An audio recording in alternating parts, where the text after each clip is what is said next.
আমরা প্রতিনিয়ত রসায়নে যা দেখি সব ঘটনাই আসলে নির্ভর করে কণাগুলোর ইচ্ছেমতো ধাক্কাধাক্কির ওপর, এবং যখন তারা ধাক্কা খায় বিভিন্ন জায়গায় ধাক্কা খেয়ে বিভিন্ন বন্ধন তৈরির মাধ্যমে তখন অনেক কিছুই হতে পারে।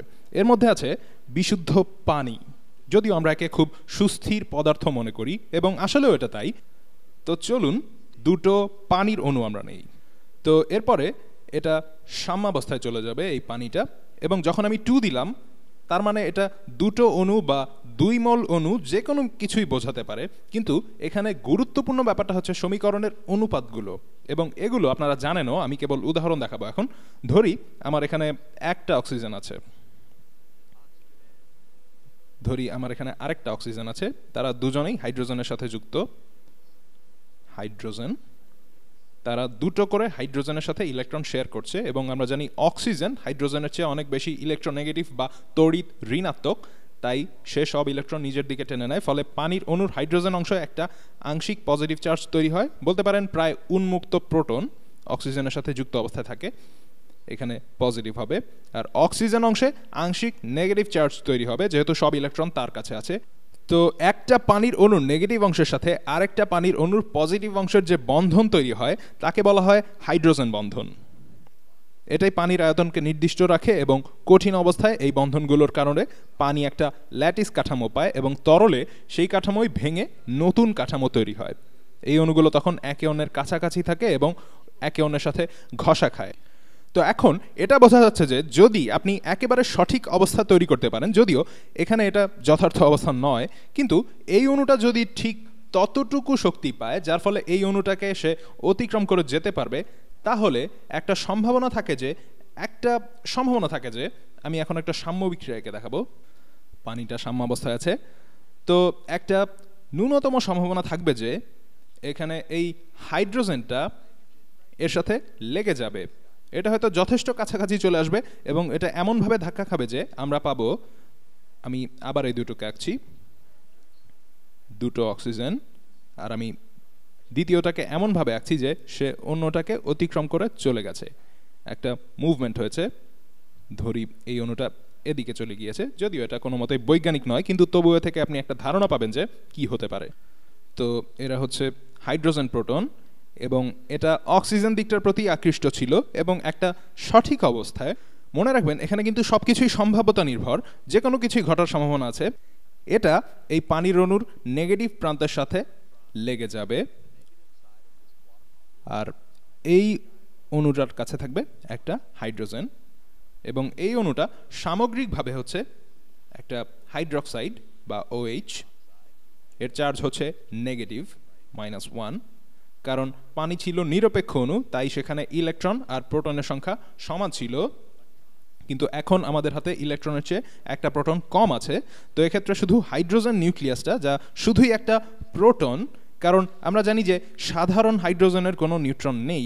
আমরা যখন হাইড্রোজেন আঁকি তখন নিউক্লিয়াসটাই প্রোটন হয়। এই অণুটা হয়তো এটার সাথে বাড়ি খেয়ে প্রোটনটাকে দিয়ে দেয়, এটা একটা প্রোটন হারায়, কিন্তু তার ইলেকট্রন সংখ্যা বদলায়নি, তাই এর চার্জ এখন নেগেটিভ। আর এটার ইলেকট্রনও বদলায়নি, কিন্তু একটা অতিরিক্ত প্রোটন সে লাভ করেছে, ফলে তার চার্জ এখন পজিটিভ। তো এটা হচ্ছে H3O, একটা পজিটিভ চার্জে চার্জিত। তো এই অণুটা তৈরি হলো একটা পানির অণু একটা হাইড্রোজেন প্রোটন লাভ করায়। একে বলা হয় হাইড্রোনিয়াম আয়ন, একে বলা হয় হাইড্রোনিয়াম আয়ন। এবং এই প্রক্রিয়াটা পানি কিন্তু স্বতঃস্ফূর্তভাবে চালিয়ে যায়, পানি স্বতঃস্ফূর্তভাবে চালিয়ে যায়। আমি বলছি না যে এক গ্লাস পানির পুরোটাই এরকম হয়ে যায়, বরং এটা কিন্তু ঘটে খুব ক্ষুদ্র একটা পরিসরে। একে যদি আপনি একটা সাম্য বিক্রিয়া হিসেবে দেখেন, তাহলে যখন দুটো পানির অণু থাকবে তখন বেশিরভাগ সময় বিক্রিয়াটা বামেই যেতে চাইবে, কিন্তু যেটা আমরা এখন দেখলাম এরকমও কিন্তু হতে পারে, এখানে সেটাই আমরা দেখছি। আর এই প্রক্রিয়াটাকে বলা হয় অটো আয়োনাইজেশন, কারণ এখানে পানি নিজেই আয়নিত হয়। কিছু অণু নিজেরাই নিজেদের সাথে এমনভাবে ধাক্কা খায় যে তাতে পানির কিছু অংশ এভাবে আয়নিত হয়ে যাবে। একটা প্রান্ত একটা প্রোটন হারাবে, অন্য প্রান্ত সেটা লাভ করবে। একে বলা হয় অটো আয়োনাইজেশন। আমি লিখছি কথাটা, অটো আয়োনাইজেশন।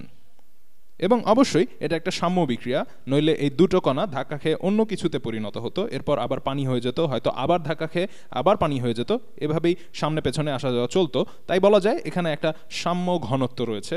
আমি এটাকে একটা সাম্য বিক্রিয়া হিসেবে লিখছি। তো আপনার 2 মোল পানির অণু আছে, তারা সাম্য অবস্থায় আছে H3O পজিটিভ, তারা সাম্য অবস্থায় আছে H3O প্লাস, এবং এরা সবাই একটা জলীয় দ্রবণ আছে, যদিও সেটা একটু অদ্ভুত শোনায় কারণ পুরো দ্রবণটাই তো পানির। তো H3O পানিতে দ্রবীভূত হিসেবে আছে, আর সবখানেই পানির অণু আছে, এটা কোনো পৃথক অবস্থা নয়, এর চারপাশেই অসংখ্য পানির অণু আছে, প্লাস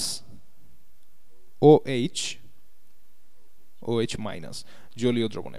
এখন মাঝে মাঝে আপনারা দেখবেন যে এই একই বিক্রিয়া আবার এভাবে লেখা রয়েছে, এবং এই দুটো বিক্রিয়া যে একই সেটা জানাটাও কিন্তু খুবই গুরুত্বপূর্ণ। H2O সাম্য অবস্থায় আছে কেবল একটা বেরিয়ে আসা হাইড্রোজেনের সাথে, সবকিছুই আছে জলীয় দ্রবণে, আমি লিখে দিচ্ছি সবকিছুই পানিতে দ্রবীভূত আছে, অ্যাকিউয়াস সলিউশন, প্লাস OH মাইনাস জলীয় দ্রবণে। তো এই সমীকরণটা এখানে আগেরটাকে নিচে লিখলে ভালো হতো। আচ্ছা, আমি কপি পেস্ট করে দিচ্ছি যাতে দুটো একসাথে আপনারা দেখতে পারেন। তো আমি কপি করছি আর এখানে পেস্ট করে দিচ্ছি। এরা দুটো কিন্তু একই, যদিও নিচের সমীকরণটা বলতে পারেন ঠিকভাবে প্রকাশ করা যায় আসলে কি ঘটছে। তো প্রথম সমীকরণটা থেকে বোঝা যাচ্ছে যে আপনার একটা পানির অণু আছে এবং একটা সম্ভাবনা আছে যে এর একটা হাইড্রোজেন অণু বেরিয়ে আসবে এবং আপনি পাবেন কেবল হাইড্রোজেন আর হাইড্রক্সাইড, যা হলো একটা অক্সিজেন আর একটা হাইড্রোজেন পরমাণুর যুক্ত অবস্থা। কিন্তু বাস্তবতা হলো এই হাইড্রোজেন পরমাণুগুলো তারা কিন্তু পানিতে নিঃসঙ্গ অবস্থায় থাকে না। যখনই তারা জলীয় দ্রবণে পানিতে থাকে তখন তারা আরেকটা পানির অণুর সাথে যুক্ত হয়ে যায়, এবং নিচের সমীকরণটায় এটাই কিন্তু হয়েছে, যেটা হচ্ছে একটা হাইড্রোনিয়াম আয়ন। কিন্তু যে কারণে আমি এই পুরো অটো আয়নাইজেশনের আলোচনাটা করলাম তার কারণ হলো সবাই আসলে এটা নিয়ে মাথা ঘামায় যে হাইড্রোজেনের ঘনত্ব বা দ্রবণে হাইড্রোজেন প্রোটনের ঘনত্ব যেভাবে আপনি দেখুন না কেন, এবং এই হাইড্রোনিয়াম আয়নের ঘনত্ব, এই দুটো কিন্তু একই। একটা জলীয় দ্রবণে এই দুটোর ঘনত্ব সমান হবে, কারণ এটা আর কিছুই না, শুধু একটা হাইড্রোজেন আয়ন পানির সাথে যুক্ত হয়ে হাইড্রোনিয়াম আয়ন হয়ে যাচ্ছে। এবং কিভাবে আপনি, আচ্ছা এভাবে বলি, এখানে এই সমীকরণের সাম্যাবস্থাটা কি? তো সাধারণ পানির ক্ষেত্রে এখানে পাওয়া যাচ্ছে ঘনত্বটা, পানির ঘনত্ব, আমি এটার কথা বলছি প্রথমে। ঘনত্বটা এটা কিন্তু 25 ডিগ্রি সেলসিয়াসের সাধারণ পানি, আমি লিখছি 25 ডিগ্রি সেলসিয়াস, যেটাকে মোটামুটি কক্ষ তাপমাত্রা বলা যায়। তো বিশুদ্ধ পানির ঘনত্ব মানে বিশুদ্ধ পানিতে হাইড্রোজেনের ঘনত্ব, আমরা এটা বলতে পারি যে এটা হচ্ছে হাইড্রোনিয়াম আয়নের ঘনত্ব বা ক্যাটায়নের ঘনত্ব, কারণ এরা পজিটিভ। এর সমান হচ্ছে 10⁻⁻7 মোলার। তো পানির প্রতি 1 লিটারে 10⁻⁻7 মোল হাইড্রোনিয়াম আয়ন থাকবে। পানির প্রতি 1 লিটারে 10⁻⁻7 মোল হাইড্রোনিয়াম আয়ন থাকবে। এটা একটা যথেষ্ট বড় সংখ্যা, কারণ এটা 10⁻⁻7 মোল, অর্থাৎ অ্যাভোগাড্রো সংখ্যা 10⁻⁻7 গুণ। আমি দেখাচ্ছি, 10⁻⁻7 মোল প্রতি লিটার পানিতে, যা সমান হচ্ছে 10⁻⁻7 গুণ মোল হচ্ছে কেবল একটা সংখ্যা 6.02 × 10⁻23। যদি আপনি হিসাব করেন তাহলে কি থাকে? এখানে থাকে 60 × 10⁻16 সংখ্যক অণু, অর্থাৎ এখনো অনেকগুলো অণু পাওয়া যাচ্ছে। তো আসলে পানির সব অণুর একটা ছোট অংশ হচ্ছে হাইড্রোজেন আর হাইড্রোনিয়াম আয়ন। তো আশা করি বুঝতে পারছেন। এখানে পাওয়া যাচ্ছে যে আপনার হাইড্রক্সাইডের ঘনত্ব হচ্ছে 10⁻⁻7 মোলার। আমাদের হাইড্রক্সাইডের ঘনত্ব 10⁻⁻7 মোলার। তো এখন আমরা যেহেতু এসব জানি, তাই এবার আমরা অটো আয়োনাইজেশনের সাম্য ধ্রুবক বের করতে পারবো। চলুন সেটাই করি এবারে। তো প্রথমে ধরুন আপনার আছে, আমি অন্য রঙে লিখছি, আপনার আছে H2O জলীয় অবস্থায়, এটা সাম্যাবস্থায় আছে জলীয় হাইড্রোজেন আয়নের সাথে। কিন্তু আমরা জানি হাইড্রোজেন বাস্তবে অন্য পানির অণুর সাথে যুক্ত থাকে, পানির আয়ন না, অন্য অণুর সাথে যুক্ত থাকে, ফলে সে হাইড্রোনিয়াম আয়নে পরিণত হয়, প্লাস জলীয় হাইড্রোক্সাইড অণু। তো এই সমীকরণটার সাম্য ধ্রুবক হবে অর্থাৎ KW, পানির জন্য KW, এটা সমান হচ্ছে উৎপাদের ঘনত্ব অর্থাৎ হাইড্রোজেন আয়নের ঘনত্ব গুণ হাইড্রোক্সাইড আয়নের ঘনত্ব, হাইড্রোক্সাইড আয়নের ঘনত্ব। এখন কোনো সাধারণ ক্ষেত্রে আমরা একে বিক্রিয়কের ঘনত্ব দিয়েও ভাগ দিতাম, কিন্তু এই ক্ষেত্রে আমরা জেনেছি বিক্রিয়কটা নিজেই হচ্ছে দ্রাবক, সেটা হচ্ছে এই পানি, তাই আমরা একে ব্যবহার করব না। এর পেছনে একটা উদ্দেশ্য আছে, মনে রাখবেন এই পুরো জিনিসটাই সম্ভাব্যতার উপর ঘটছে। যেমন এটা হচ্ছে বিপরীত বিক্রিয়ার সম্ভাব্যতা, সেটা এই দুটো জিনিসের গুণফলের সাথে সম্পর্কিত, এবং সম্মুখ বিক্রিয়ার সম্ভাব্যতা নির্ভর করবে উৎপাদ দুটোর অণুগুলোকে এক জায়গায় পাবার সম্ভাব্যতার ওপর, এবং আপনি সবসময় এই অণুগুলোকে কোনো না কোনো জায়গায় কিন্তু পাবেন। তো এটা একটা ধ্রুব সম্ভাব্যতা যে পানির স্বতঃস্ফূর্তভাবে এই দুটো অণুতে পরিণত হয়ে যাবে। তো আপনি যখনই এরকম সাম্য বিক্রিয়া পাবেন যেখানে এক পক্ষ হচ্ছে দ্রাবক, তখন সেটা নেবেন না, তার বদলে নিচে 1 দিয়ে দেবেন, নিচে 1। তো অটো আয়োনাইজেশনের সাম্য ধ্রুবক হচ্ছে এটা। আর একটু আগে বলেছি যে কক্ষ তাপমাত্রায় সংখ্যাগুলো কত। তো সাম্য ধ্রুবক হবে হাইড্রোজেনের ঘনত্ব -10⁻⁷ প্লাস, সরি প্লাস না, গুণ হাইড্রোক্সাইডের ঘনত্ব 10⁻⁷, আর এর সমান হচ্ছে 10⁻⁻14। আর এটা কিন্তু মনে রাখার মতো একটা কাজের জিনিস যে পানির অটো আয়োনাইজেশনের সাম্য ধ্রুবক হচ্ছে 10⁻14, এবং এই সবগুলো আসলে আমাদের অ্যাসিডের দিকে নিয়ে যাচ্ছে। আর সবাই কিন্তু জানতে চায় যে শেষ পর্যন্ত এই ঘনত্বগুলোর কি অবস্থাটা হবে সেটা। এই ভিডিওতে আমি এ সম্পর্কেও খানিকটা বলবো। তো রসায়নের লোকজন কোনো কারণে এই টার্মগুলো ব্যবহার করতে চায় না, তারা 10⁻14 বলতে চায় না। তো এজন্য তারা যা করে তা হলো এই সব সংখ্যার নেগেটিভ লগ নেয়, 10-এর নেগেটিভ লগ। যদি লগ আপনার কাছে অপরিচিত হয়ে থাকে তাহলে লগারিদমের ভিডিওগুলো দেখতে পারেন। তো তারা সমীকরণের দুই দিকে মাইনাস লগ নেয়, আর যদি লগকে বেস ছাড়া লেখা হয় তাহলে বুঝে নেবেন এর বেস হচ্ছে 10। তাহলে সাম্য ধ্রুবকের মাইনাস লগ 10⁻14। তো 10-এর কোন পাওয়ার সমান 10⁻14? সেটা হচ্ছে -14, তাই না? যখন মাইনাস সামনে থাকে তখন কি হয়? প্রথমে দিলাম মাইনাস এবং লগ অংশটা হচ্ছে -14।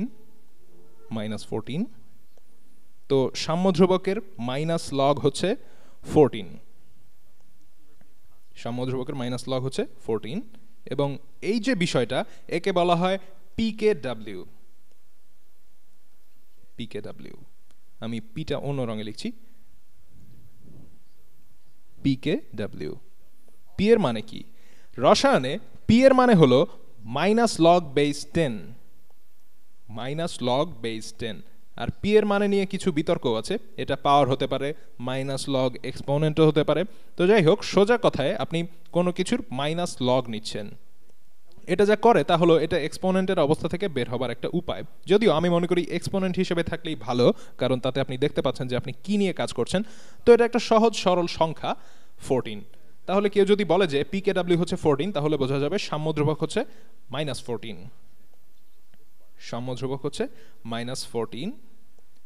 আর এই একই পদ্ধতি ব্যবহৃত হয় হাইড্রোজেনের ঘনত্বের বেলায়ও। এর পরের কয়েকটা ভিডিওতে আমরা পানিতে দ্রবীভূত হাইড্রোজেনের ঘনত্ব নিয়েই কাজ করব, এবং আমরা খানিকটা আলোচনা করব যে পানির বাইরে কি ঘটে।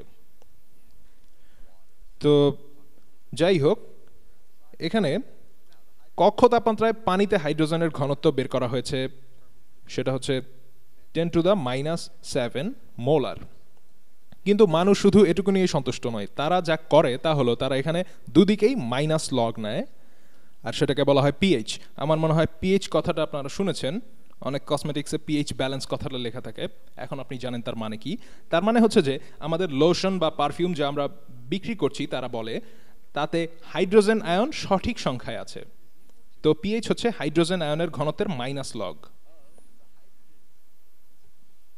যা সমান হচ্ছে -log, এটা সমান হচ্ছে মাইনাস লগ, মনে রাখবেন এটার বেস 10, যেটা সাধারণত লেখা হয় না, 10 টু দ্য -7 এর মাইনাস লগ, যা সমান হচ্ছে 10 এর যে পাওয়ার সমান হচ্ছে 10 টু দ্য -7, অর্থাৎ সেটা হচ্ছে -7।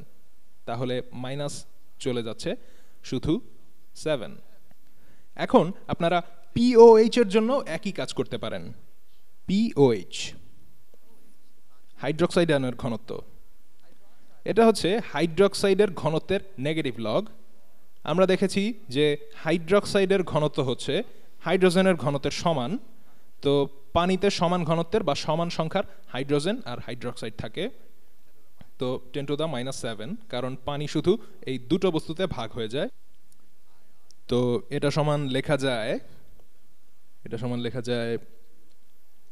-7, কারণ এখানে এটা হচ্ছে 10 টু দ্য -7, যেটা সমান হচ্ছে 7। তো পানির pH আর POH দুটোই সমান, অর্থাৎ 7। আর পরের ভিডিওগুলোতে আমরা অ্যাসিড আর ক্ষার নিয়ে আলোচনা করব।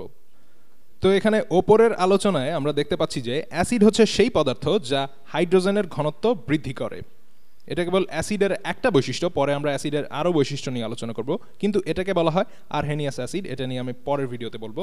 তো কোনো কিছু যদি হাইড্রোজেনের ঘনত্ব বৃদ্ধি করে, যেমন যদি আমরা পানিতে এমন কিছু দেই যেটা হাইড্রোজেনের ঘনত্ব বৃদ্ধি করবে, তাহলে সেটা pH এর ওপর কি প্রভাব ফেলবে? তাহলে যদি এই সংখ্যাটা বৃদ্ধি পায়, তবে এই সংখ্যার লগও বৃদ্ধি পাবে। তাহলে মাইনাস লগ হবে, যেমন ধরুন 10 টু দ্য -7, এটার কথা যদি বলি, 10 টু দ্য -7 এটা হচ্ছে সাধারণ পানি, এর pH হচ্ছে 7, আমরা এইমাত্র বের করেছি। আর এটা হচ্ছে হাইড্রোজেনের ঘনত্ব, যা হচ্ছে 10 টু দ্য -7। এখন ভেবে দেখুন, যদি আমরা এমন কিছু করি যাতে পানিতে হাইড্রোজেনের ঘনত্ব বেড়ে যাবে, তো আমরা হাইড্রোজেন যদি যোগ করি, আমরা হাইড্রোজেনের ঘনত্ব বাড়াচ্ছি, ধরি সেটা বেড়ে হচ্ছে 10 টু দ্য -3, বেড়ে হলো 10 টু দ্য -3। এটা অবশ্যই এটা থেকে যথেষ্ট বেশি। তো হাইড্রোজেনের ঘনত্ব হচ্ছে 10 টু দ্য -3, তাহলে আমাদের pH কি হবে? আমাদের নতুন pH হবে 10 টু দ্য -3 এর মাইনাস লগ বেস 10, এর সমান হলো মাইনাস, এই মাইনাসটা 10 টু দ্য -3 পাওয়ারের লগ হলো -3, তো এটা হচ্ছে -3, তাহলে উত্তরটা হয়ে যাবে প্লাস। এখন আমাদের pH হচ্ছে 3। তাহলে এখানে আসল ব্যাপারটা হচ্ছে যে আমরা হাইড্রোজেনের ঘনত্বটা দেখব। যখন কোনো কিছু হাইড্রোজেনের ঘনত্ব বাড়ায়, তখন তাকে অ্যাসিড বলা হয়, এবং যখন আপনি হাইড্রোজেনের ঘনত্ব বৃদ্ধি করবেন, মানে জলীয় দ্রবণে অ্যাসিড যোগ করবেন, তখন pH কমে যায়। অর্থাৎ যখন pH কম হবে, তখন দ্রবণ বেশি অ্যাসিডিক হবে, বা হাইড্রোজেন প্রোটনের ঘনত্ব ততই বেশি হবে। পরের ভিডিওতে আমরা এর বিপরীত ব্যাপারটা নিয়ে কথা বলবো, যেটা হচ্ছে ক্ষারের বৈশিষ্ট্য, এবং ক্ষার দ্রবণের হাইড্রোক্সাইডের ঘনত্ব বাড়ায়। তো যাই হোক, পরের ভিডিওতে সবার সাথে আবার দেখা।